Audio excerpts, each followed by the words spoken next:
நாம் பலிபீடமாக மாற வேண்டும், நாம் பலியாக மாற வேண்டும்.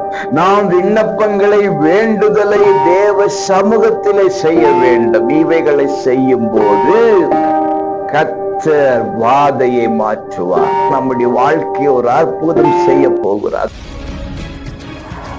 அன்பு உறவுகளே, அருள்நாதர் ஏசப்பா உங்களை ஆசீர்வதிப்பாருங்க. 2 சாமுவேல் 24:25 இஸ்ரவேல் மேலிருந்த அந்த வாதை நிறுத்தப்பட்டது. அன்புக்குரியவர்களே, இங்கு இந்த வாதை நிறுத்தப்பட தாவீது செய்த காரியத்தை நாம் சிந்திக்க போகிறோம். தாவீது வாதை நிறுத்தப்பட செய்த காரியங்களை இந்த வசனத்திலே பார்க்கிறோம். கர்த்தருக்கு ஒரு பலிபீடத்தை கட்டி நம்மை பலிபீடமாக்க வேண்டும்.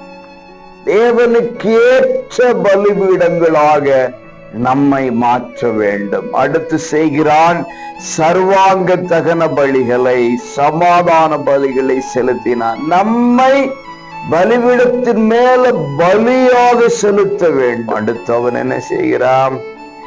வேண்டுதலை கேட்டருளினார் என்றால் அவன் வேண்டுதல் செய்கிறான். நாம் பலிபீடமாக மாற வேண்டும், நாம் பலியாக மாற வேண்டும். நாம் விண்ணப்பங்களை, வேண்டுதலை தேவ சமூகத்திலே செய்ய வேண்டும். இவைகளை செய்யும் போது கர்த்தர் வாதையை மாற்றுவார்.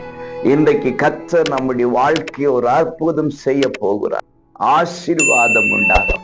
இன்றைக்கே இவைகளை செய்யுங்க, ஆசீர்வதிக்கப்படுங்க. God bless you.